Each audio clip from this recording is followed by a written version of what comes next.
A few days had passed, and winter had settled in. Vincent's voice could be heard calling out for Chiron. "Chiron! Chiron, where are you?" Olena, who was at home, replied.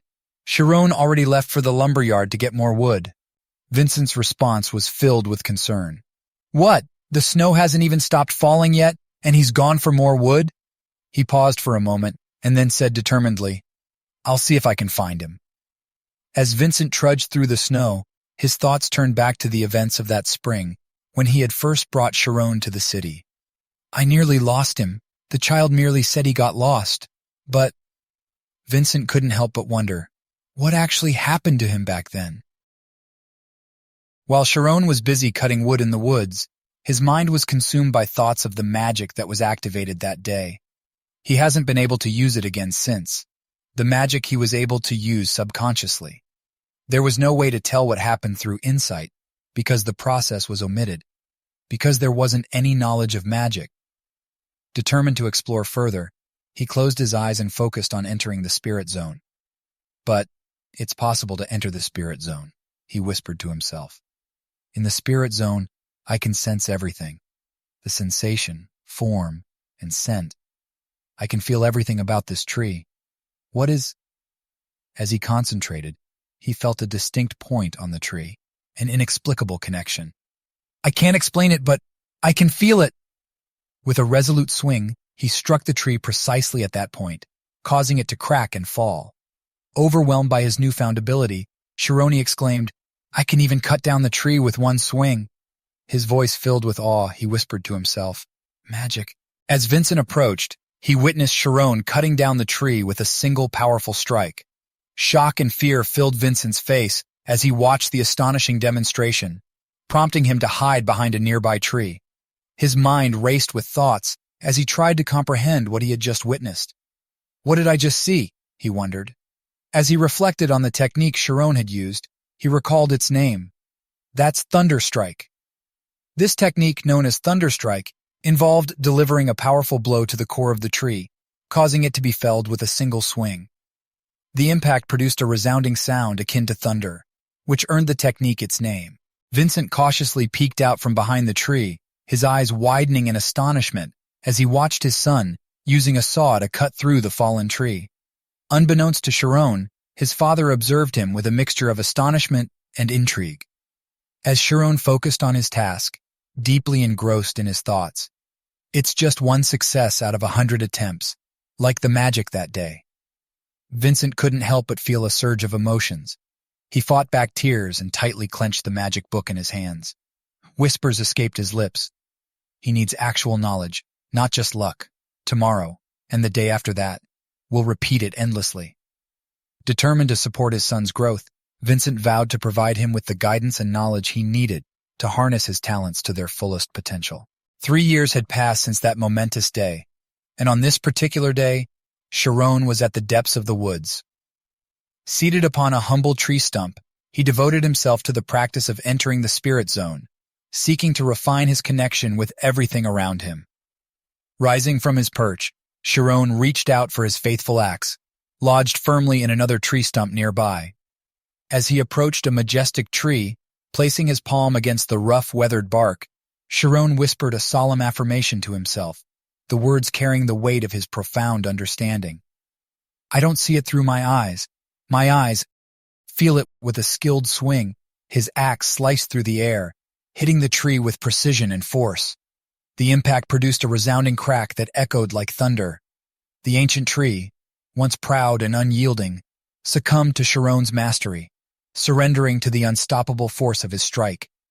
Its descent reverberated through the woodland, and as the fallen tree lay quietly on the forest floor, Chiron stood tall and reflected. I nearly went home after just meditating. It's been 5 hours already. It feels like I've become one with nature. The shift of greenery, the squirming of worms, the sound of trees absorbing water. If I want to leisurely take in everything, 5 hours isn't enough time. As Chiron carried firewood on his back, a thought emerged in his mind, recalling the words of Headmaster Milch Alpius. If that's possible, there will be a different world than today. Lost in contemplation, Chiron murmured to himself, a world that's different from back then. It's really an accurate expression. With his thoughts lingering, he made his way home.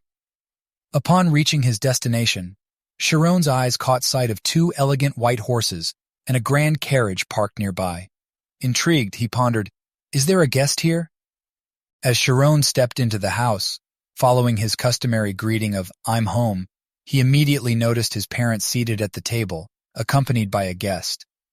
However, something seemed amiss with his father. Vincent, addressing Chiron, said, "You're back? Come and greet him. He's the associate butler of the Ogent family." The elderly man introduced himself, saying, "Pleasure. My name is Timoran." Chiron respectfully bowed his head and replied, "Nice to meet you. I'm Chiron." To Chiron's surprise, Timoran spoke, "I came here to meet you." The butler rose from his seat and approached Chiron, prompting thoughts to race through Chiron's mind. If it's the Ogent family, they're the second highest nobility after royalty. Why would someone who works for nobles look for me? As Timoran drew closer, he placed his hand on Chiron's shoulder and uttered, "Let me take a look at you first." Timoran gently placed his hand under Chiron's chin, lifting his head for a closer examination. "Do you know how to read?" he inquired. Chiron, taken aback by the unexpected gesture, responded, "I've been reading books here and there since I was little." Timoran then turned Chiron around, inspecting his back. Confused and seeking answers, Chiron asked, "Could you please tell me why you're doing this?" Timoran remained silent in response to Chiron's question, but proceeded to comment, Your reputation is quite good. A mountaineer's son who knows how to read, and you are very filial as well, huh?" Chiron couldn't contain his surprise and exclaimed, "Excuse me." Unfazed, Timoran continued, "Would you like to work for the Ogent family?" Chiron, still trying to comprehend the situation, replied, "Pardon?" Timoran then revealed, "We're going to be transferring everything that's in the great library of the main house. Out of the 100,000 books that are there, some cannot be disclosed to the public. The time limit is 2 years. The physical labor will be done by the servants, but the sorting will be done by you and me." Upon hearing that the work would involve the library and sorting books, Chiron's desire for magical knowledge, nurtured since his childhood, surged within him. He couldn't help but think, if it's a library at the Ogent family, I'm sure there will be classified knowledge for mages. Timoran's words continued, revealing a grave consequence. "But the only people who will know about this transfer project are your family. If for any reason the book are leaked, or a rumor starts that they have been leaked, you and your family are as good as dead."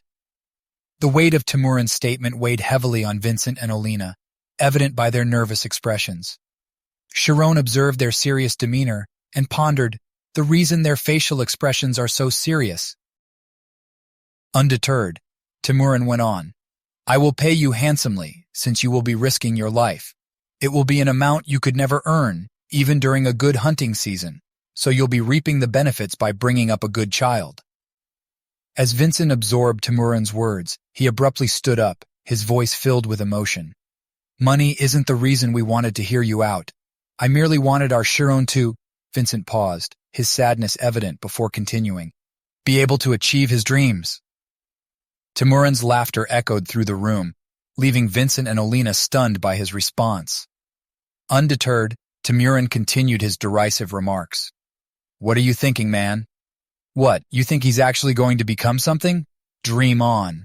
What other reason would you have to request that I hire your son other than money?" Vincent retorted, his voice filled with frustration. "You said he could read books." Timoran scoffed in reply, "Of course he can read, but I never said he should read the books. I simply meant that it's impossible to keep a constant watch over him. You wanted him to achieve his dreams. Is that how you've been deceiving your son all this time?" Vincent was taken aback, his mind flooded with memories of a young Chiron. He recalled Olina's voice asking, "Is Chiron reading right now?" Then Vincent's thoughts wandered further, contemplating Chiron's early development. He remembered how Olina playfully taught Chiron a few words, but by the age of 6, he was reading on his own. Chiron stood out with his appearance, resembling a noble, and his intelligence was exceptional. Vincent's mind wandered to unsettling thoughts. Could he be from a royal family?